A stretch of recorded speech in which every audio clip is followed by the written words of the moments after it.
elle sert à quelque chose. Elle sert à quelque chose. En tout cas Babacar Kébé. waaw non contexte peut-être ci ñaari phase moom laa koy décortiquer dans le sens politique ak dans le sens économique.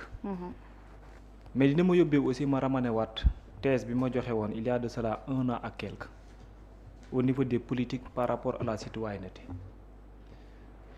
dama fi mos a toog ma ne pourquoi mu am problème par rapport à la citoyenneté ci ñenn ñi bu ñu koy wooyee seen bopp te ñu nekk ay politique. mu renvoyé ma ci lan mu renvoyé ma ci des milliers wala j'ai des milliers de rapports yoo xam ne yu fi becceeku la te lépp issue lan la mooy fonctionnement bi nga xam ne nguur war na ko mën a àbb wala ñu ciy xaar des politiques pour ñu war ko mën gérer. te pourtant situation bi ñu nekk les premières personnes yi nga xamante ni jàpp nañu sont les mieux placées pour en parler. Ce sont ces mêmes politiques là. 1960 la ñu am indépendance ba ndege ni 60 ans boo ko xaymaa mën nga ko yóbbu ci presque plus de 6000 et quelques rapports yoo xam ne yu fi becceeku la en terme de gestion wala bu ko matul tamit boo moytuwulee jege na ko. te lépp presque li ci ëpp mooy daf ñuy yóbbee ci est-ce que nos gouvernants wala est-ce que nos politiques sont sérieusement sont réellement wala certains d'entre eux sont réellement même des citoyens. Pourquoi mu koy wax parce que ñu ci bare moomeelu askan bi ñu leen a jox ne gérer leen ko à chaque fois finalité bi nga ciy gis mooy dañuy def tout sauf gérer boo xamante ni bu dëppoo ak yoon moom la doon nga sooxeeg léegi loolu 1960 sooxeeg loolu léegi 1970 sooxeeg loolu léegi 1980 continuer ba 2026 les questions bi ngay posé wu mooy est-ce que réellement da nga avancé wala ndax da nga deltu ginnaaw. ñu bare suñu waxee dañ naan ni les choses évoluent parce que Sénégal ni meloon en 1960 ak ni mu mel fu mu toll nii dafa am wuute gu mag a mag goo xam ne gu fi am la ma ne avec le temps ça peut se comprendre. parce que mënuñu deltu ginnaaw en termes de visibilité ak d'infrastructure entre autres mais ci ban coût loolu mooy question bi nga xam ne la ñu war a mën poser wu.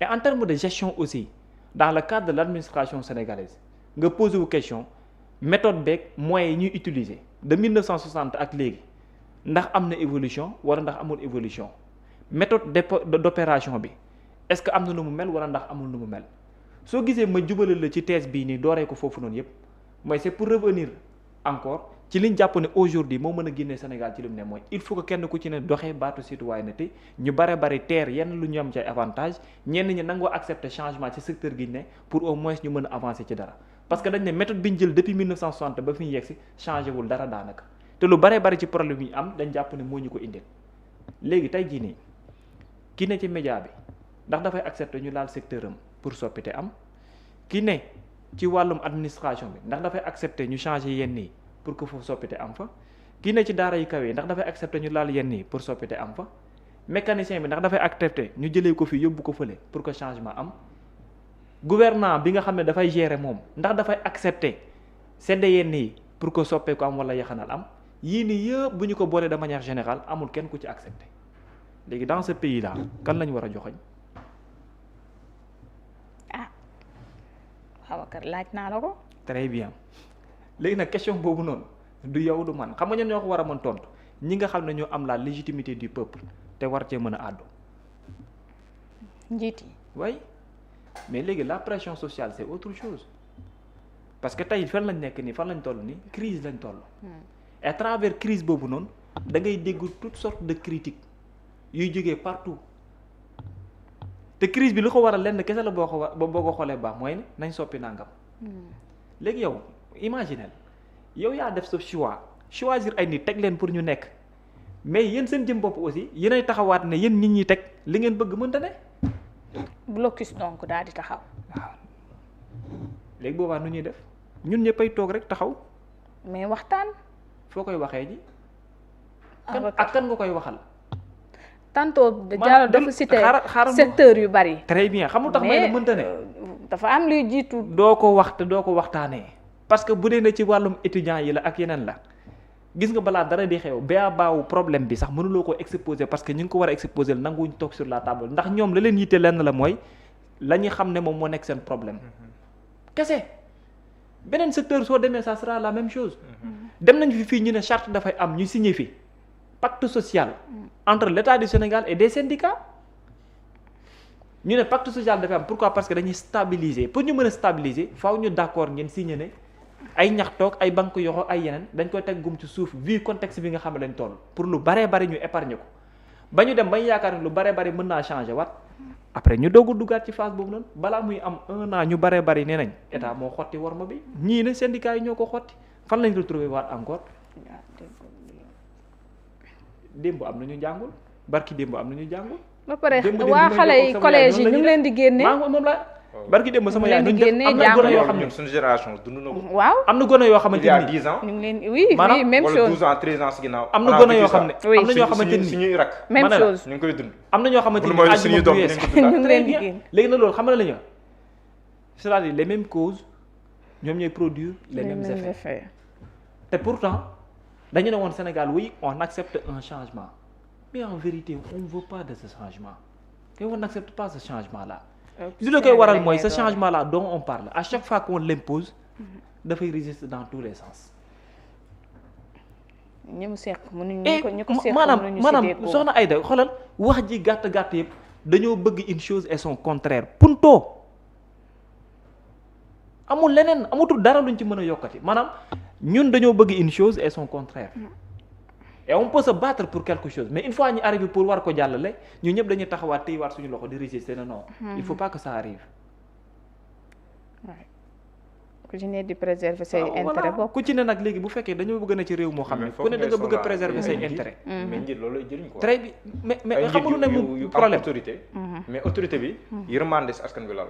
waaw mais xam autorité au sens dictatorial. non xam nga moo tax benn instant. mais xam nga benn instant mën naa leen jam mais benn instant du ma leen jam. benn instant mën naa leen jam ci ban sens mooy l'apport qu'il doit pour mu nekk lu exemplaire. il faut ñu koy teg ci fànn yépp nga xamante ni kenn du am sikki sàkka ne yow si sa jëm bopp quand on te voit. quand on t'entend on sent nettement que ne li nga war a teg comme sacrifice. yaa ngi koy teg au quotidien njëkkee nga ko. comprendre nga mais beneen bi ci tegu également aussi oui mais beneen bi ci tegu également mais là aussi après pourtant askan nangu leen de baabu. xoolal taxi bi ñu ko yokkee. askan bi nangu nañ. am na lu askan wi nangu de. mais am na ferñeent de. bi ñu defee seen presse. non presse la tudd ah. le plan de redressement bi ñu defee plan de redressement bi. pourtant askan wi nangu na. même ndeke métti na si ñoom. mais askan wi nangu na quand même. mais côté boobu noonu mais tamit am na résultat. am na résultat. problème bi nga amee ji même Jakarta mee ni métti woon na si ñoom. mais nangu na parce que léegi Jakarta yi ngay gis su bari. mais matriculé neen ak yooyu. dox nañu yoon li mu wax. mais est-ce que xam nga également aussi que état du Sénégal subvention bi muy indi ci courant wala muy indi ko ci dund. lu métti la ci moom mais da koo lalu. waaw loolu c'est vrai c'est pas du tout évident. loolu nangu nañ ko mais boo gisee problème di am dama lay wax na la ne lu ci baree bari dama ko accepter ci benn côté dama ko accepter askan bi accepter ko ñële mais dama ne problème bi fondamentalement lenn lañu war a téye muy benn point on veut un changement mais on veut pas changer.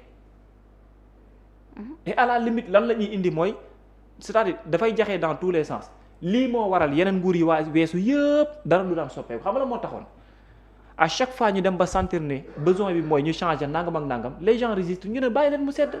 parce qu'on passe à la prochaine élection. merci beaucoup fan la ñu yóbboon décret bii indi cooli 1963 décret 2014 dans le cadre des bourses et de rappel la ñuy def lu baree bari nekkul ci biir décret bi mais dañ ko doon àbb di ko def à un certain moment muy indi problème ñu bëgg ko bañ étudiants indi xeex ñu ne non bu leen laal bàyyi leen on continue comme ça comment est-ce qu'on va faire pour sorte que ñu mën leen satisfaire trouver des moyens les moyens là ñu daan trouver dans le cadre de l'éducation di ko trouver dans le cadre de la santé dans le cadre d'autres et d'autres ces moyens là moom la ñu àtt na tul et à la limite fan la yóbbee mooy ku fees ku ne gàll Sénégal ci gàll la ne te gàll gi muy gàll amul kenn ku mën a taxaw ne ko fu mu toll nii fompal naa la.